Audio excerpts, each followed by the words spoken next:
ఆపదామపహర్తారం దాతారం సర్వసంపదాం లోకాభిరామం శ్రీరామం భూయో భూయో నమామ్యహం. జై శ్రీమన్నారాయణ. భగవద్బంధులారా, 5వ అధ్యాయం భగవద్గీత కర్మ సన్యాస యోగము అనే పేరుతో మనకు అందుతోంది. ఎందుకంటే ఆ పదాలతోటి అధ్యాయం ఆరంభమైంది, అందుకోసం ఆ పేరు పెట్టారు. సన్యాసం కర్మణం కృష్ణ అంటూ ఆరంభం చేశాడు అర్జునుడు. దానికి కర్మ సన్యాస యోగము అనేటువంటి పేరు పెట్టారు. కర్మ సన్యాసం అంటే చేసే పని యొక్క భారాన్ని, కర్మని, సతి లోపల ఉండే భగవంతుడి యందు న్యాసము, వదులుట. పనిని వదలడం అనేది లోపల కుదరదు కదా, ఎందుకంటే పని మనం బయట చేస్తాం శరీరంతో. వదలాల్సిందేది నేను చేస్తున్నాననే కర్తృత్వాన్ని, నా వల్లనే జరుగుతోంది అనే సంఘాన్ని, చేస్తుంది నేను కనుక ఫలితం అంతా నాకే అనేటటువంటి ఫలకాంక్షని, ఈ మూడింటిని కూడా ఫలసంగ కర్తృత్వాలని, వీటిని వదిలిపెట్టి పనిని మనం సవ్యంగా చేసుకోగలిగితే మనకది అన్ని రకాలుగా శ్రేయస్కరం.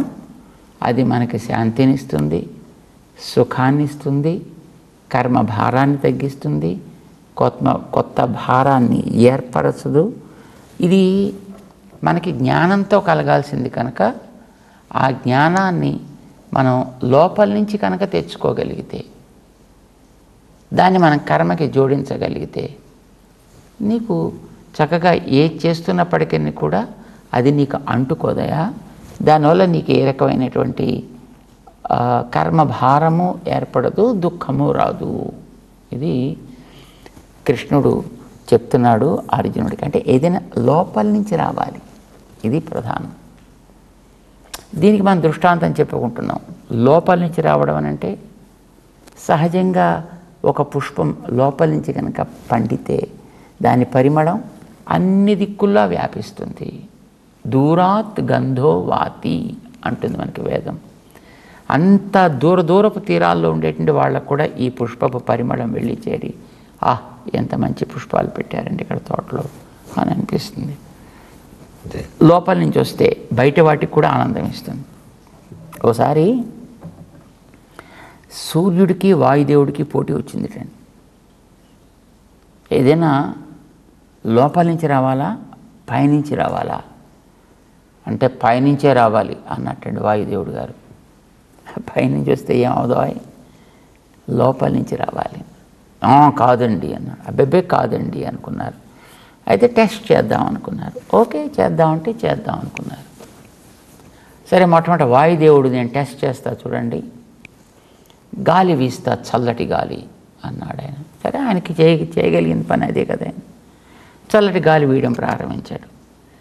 వేస్తే అక్కడ కూర్చున్నటువంటి ఆయన ఓ దుప్పటి తీసి టక్కుమని కప్పుకున్నాడు. ఆయన దుప్పటి ఎగరగొట్టాలి, ప్రయత్నం చేయి అన్నాడు ఆయన. అంటే గాలి గట్టిగా వీయడం ప్రారంభించాడు. వీడు ఎంత గట్టిగా వీస్తే వాడు ఆ దుప్పటిని అంత గట్టిగా ఇంకా అలా ముడుచుకొని ఇంకా కప్పుకొని కూర్చుంటున్నాడు. మామూలుగా ఒక పొర వేసుకున్నాడు కాస్త 2 పొరలు వేసి ఇంకా మళ్ళీ గట్టిగా కప్పుకున్నాడు కాస్త ఇంకా స్క్వీజ్ చేసుకొని కూర్చున్నాడు. పాపం గాలి ఎంతసేపు ఇచ్చినా వాడు అంతసేపు అట్లాగా అలా స్క్వీజ్ అయిపోయి లోపల కూర్చున్నాడు. అయిపోయిందా?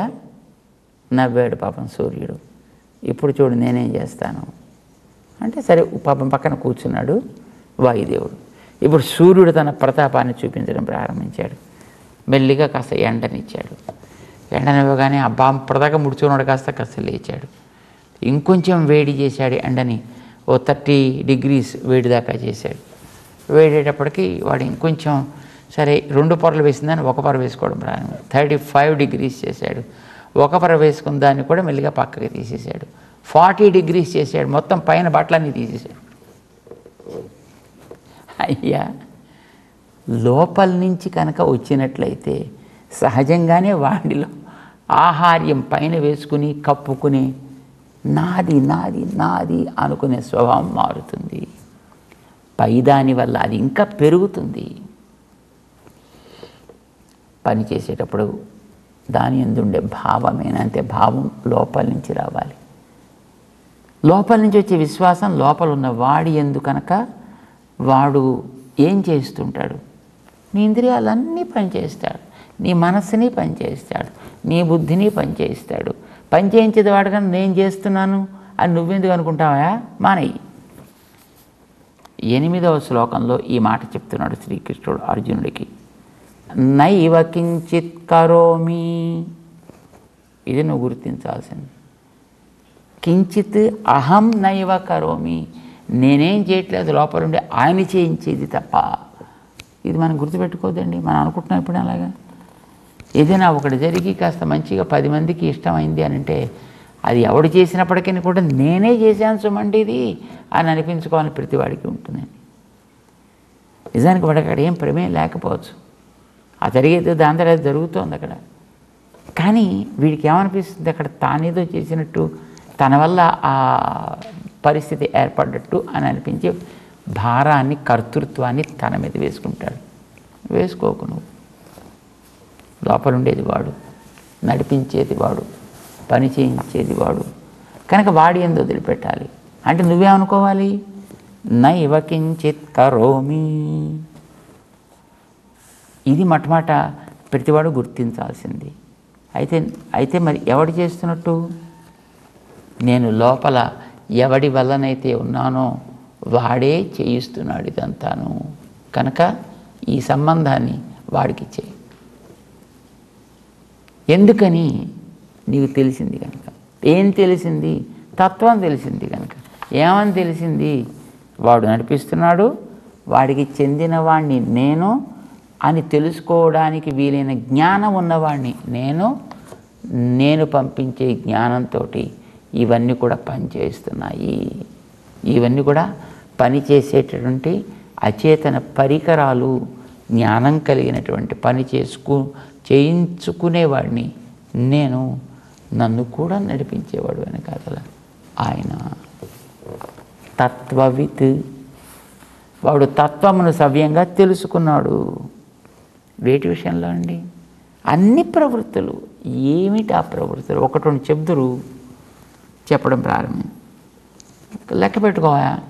పశ్యన్, శృణ్వన్, స్పృశన్, జిఘ్రన్, అస్నన్, గచ్చన్, స్వపన్, శ్వసన్, ప్రలపన్, విసృజన్, గృహ్ణన్, ఉన్మిషన్, నిమిషన్నపి. సుమారు 13 యాక్టివిటీస్ని మొత్తం శరీరంలోంచి తీసేయండి ఆయన. ఇంకా చాలా యాక్టివిటీస్ ఉంటాయి. మనం గుర్తించగలిగినవి, సుఖంగా గుర్తించగలిగినవి ఏవో కొన్ని చెప్పాడు ఆయన.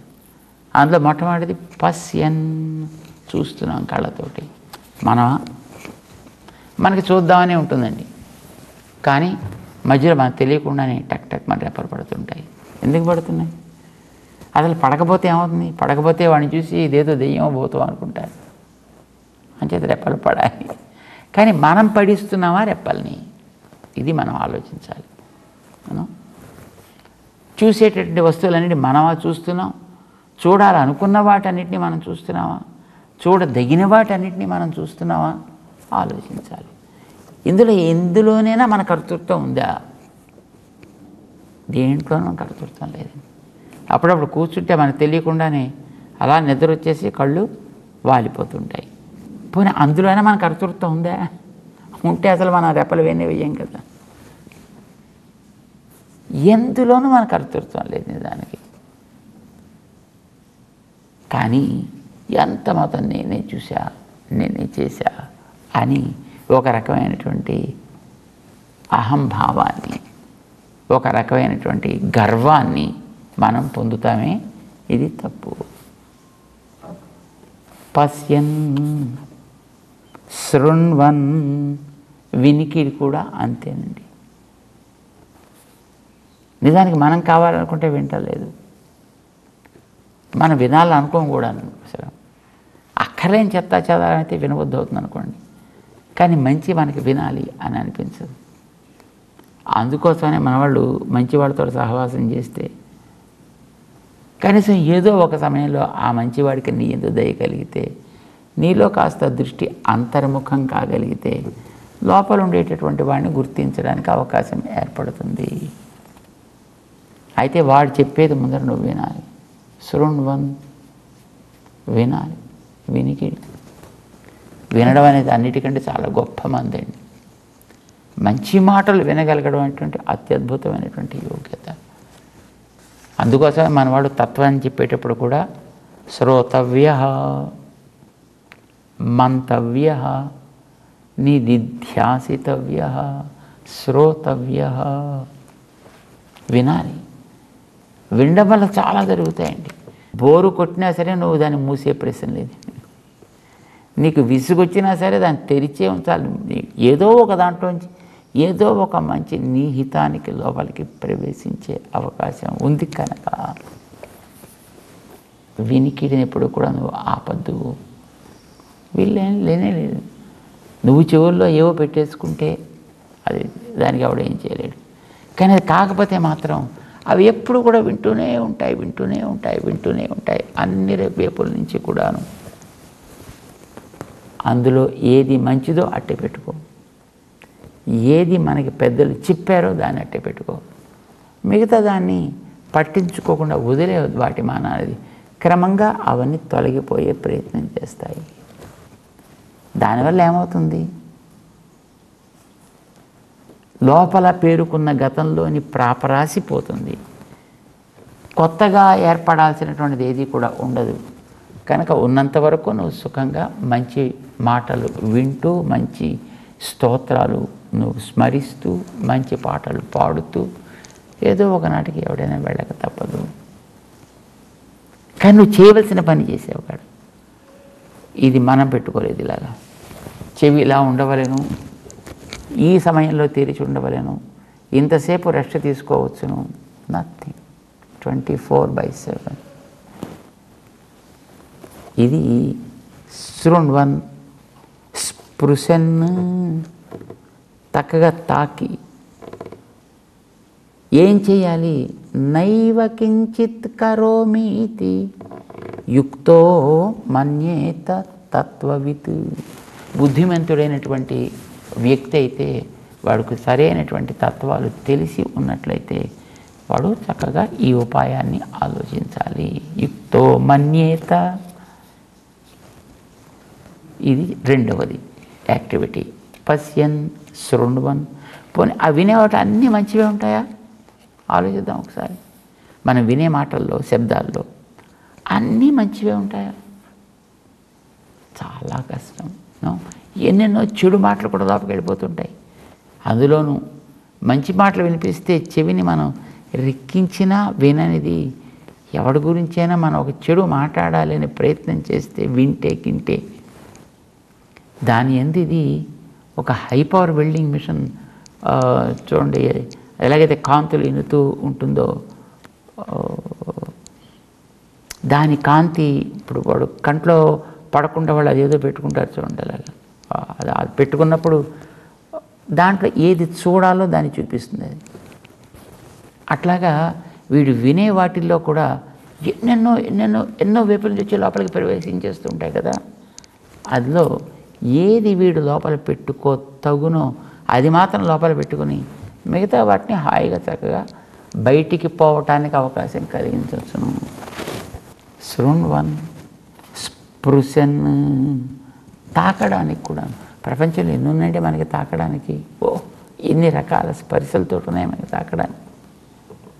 సో ఇవన్నీ ఉంటున్నప్పుడు ఏవి సుఖస్పర్శలు, ఏవి దుఃఖస్పర్శలు గుర్తించు. దుఃఖస్పర్శల్ని పట్టించుకోవడం మానే, సుఖమైన స్పర్శల్ని జాగ్రత్తగా ఉంచుకునే ప్రయత్నం చేయి. జిఘ్రన్. నువ్వు రుచి చూసేటప్పుడు ఘ్రాణేంద్రియంతో నువ్వు పనిచేసే వాసన చూస్తుంటావు కదా. మనకి అనుకూలమైన వాసనలు, ప్రతికూలమైన వాసనలు కూడా వస్తుంటాయండి లోపలికి, సందేహం లేదు. కానీ అనుకూలమైనటువంటి వాటిని చక్కగా మంచిగా వినియోగించుకునే ప్రయత్నం చేయి. పనికిరానివి క్రమంగా వాటంతటవే తొలగిపోతుంటాయి. పశ్యన్ శృణ్వన్ స్పృశన్ జిఘ్రన్ ఆస్నన్ గచ్చన్ స్వపన్ శ్వసన్. వాసన చూసేటప్పుడు, ఆస్నన్ తినేటప్పుడు మనకి అన్నీ మంచివే తినాలి, ఆరోగ్యంగా ఉండాలని అనిపిస్తుందండి. కానీ మనం అలాగే అన్నీ మంచివే తింటామా? అన్నీ మంచినే మనం ఆరగిస్తున్నామా? ఆరగించేటప్పుడు దానికి మంచితనం ఏమిటండి? ఏదో పదార్థం ఉండాలి. కానీ అంటే తయారు చేసిన పదార్థాన్ని భగవంతుని ముందర పెట్టినప్పుడు దాన్ని ఒక్కసారి మనం మంత్రంతో, మనకి తెలిసిన మంత్రంతో ఒక్కసారి దాన్ని తాకి దాన్ని శుద్ధి చేసి, ఇది నేను భగవంతుడికి చేసేటువంటి సమర్పణము అనుకుంటూ ఏదో కొన్ని ప్రాణ ఆహుతులను తీసుకుని ఆ తర్వాత మిగతాది ఏదో తీసుకుంటూ ఉంటారు. అసలు నేను తినద్దాను లేదండి, ఆయన తినమన్నాడు. తింటున్నప్పటికీ కూడా నాకు తగినట్టుగా నువ్వు తింటున్నాను, నువ్వు లోపలికి పంపించేది నా కోసం పంపించు, నేను భోక్త అని గుర్తించు. ఆస్నన్ పశ్యన్ శృణ్వన్ స్పృశన్ జిఘ్రన్ ఆస్నన్ గచ్చన్. నడుస్తూ కూడా, నడక ఇది కూడా వాడి వల్ల ఏర్పడేదండి. స్వపన్, నువ్వు పడుకోవడం కూడా వాడి సేవే, వాడి వల్లనే. ఎందుకంటే వాడి మిషన్ ఇది. వాడు దీన్ని కొంతసేపు పని చేయిస్తున్నాడు, దీనికి కొంతసేపు వాడు విశ్రాంతిని ఇస్తానంటాడు. దీనికి ఉండే శక్తిని మళ్ళీ పుంజుకుని అది బాగా పనిచేయడం కోసం. అయితే దానికి కూడా కొంత సమయం పెట్టాడు. ఎంత సమయం పెట్టాడో అంతవరకు. Be modest even while sleeping also. రోజు 12 గంటలు 20 గంటలు నిద్రపోకు. ఏ సమయంలో పడుకోవాలి, ఏ సమయంలో లేవాలి, దానికి కూడా నియమాలు ఉన్నాయి.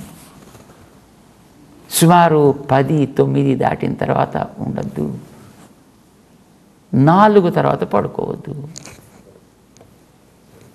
అంటే ఒక 6 గంటల సేపు ఆన్ అండ్ యావరేజ్ నీకు అదే నిద్రాకాలిక స్థితి చక్కగా మెయింటైన్ చేస్తే అన్నీ బాగుంటాయి.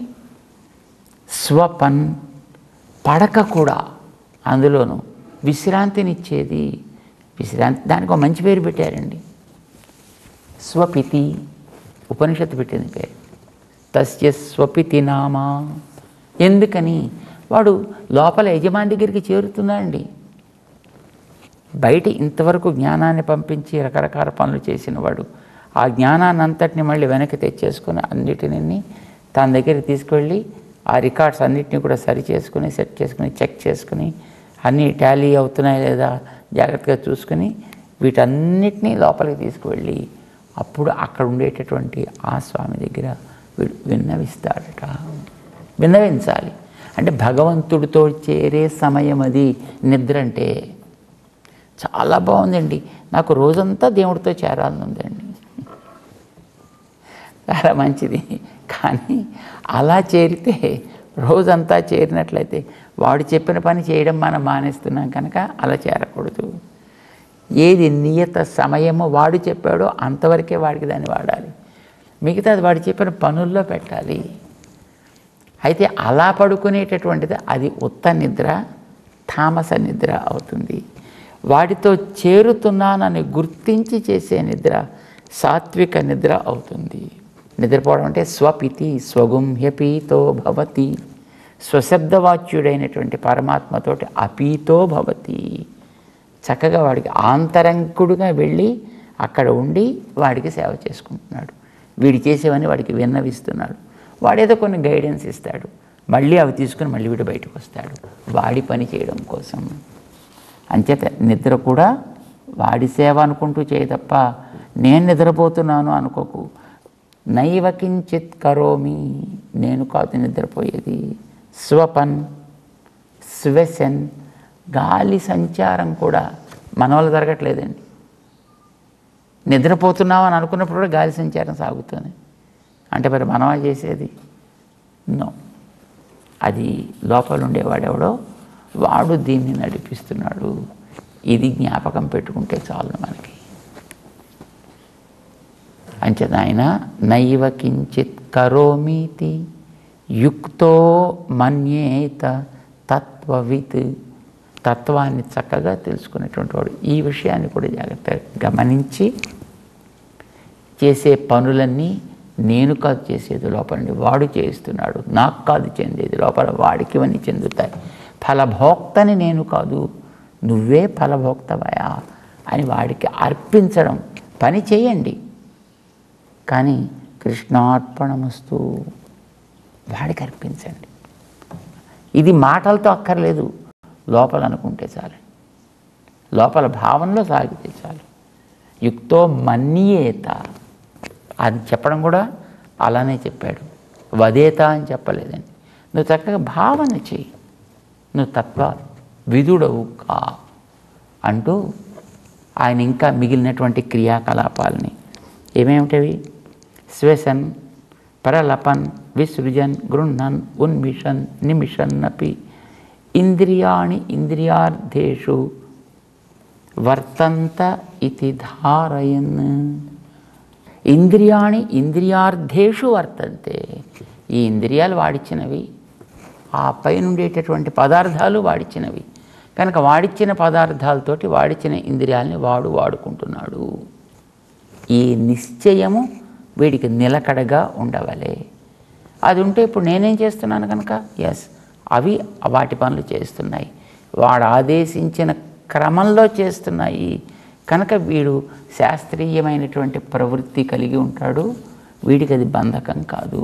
మిగతా వాళ్ళు దాన్ని ద్వేషించరు అప్పుడు. కనుక ఇది మనకు కావాల్సిందే, యుక్తో మన్యేత తత్వవిత్. ఇలాగా మనం ఉన్నట్టయితే మనకి చేసినటువంటి కర్మ మనకి అంటుకోదు కనుక హాయిగా నీకు జీవితం సుఖంగా గడుస్తుంది, శాంతిని నువ్వు పొందగలుగుతావు. అంచేత కర్మ గొప్పదా జ్ఞానం గొప్పదా అని కాదు ప్రశ్న, రెంటిని కలిపి భారాన్ని వాడి మీద పెట్టి ఎట్లా చేయాలి అనేది ఆలోచించడం మన కర్తవ్యమయ్యా అంటూ 8, 9 శ్లోకాల్లో శ్రీకృష్ణుడు మనం చేసే 13 రకాల విభాగాలుగా కర్మల్ని చేసి వాటిని ఆయన యందు నిలిపి చేయుట అనే అభ్యాసాన్ని మన చేత చేయిస్తున్నాడు. క్రమంగా లోపల తందాక మనని తీసుకువెళ్ళే ప్రయత్నం చేస్తున్నాడు, శారీరక దశలోంచి ఆత్మదశ దాకా. జై శ్రీమన్నారాయణ.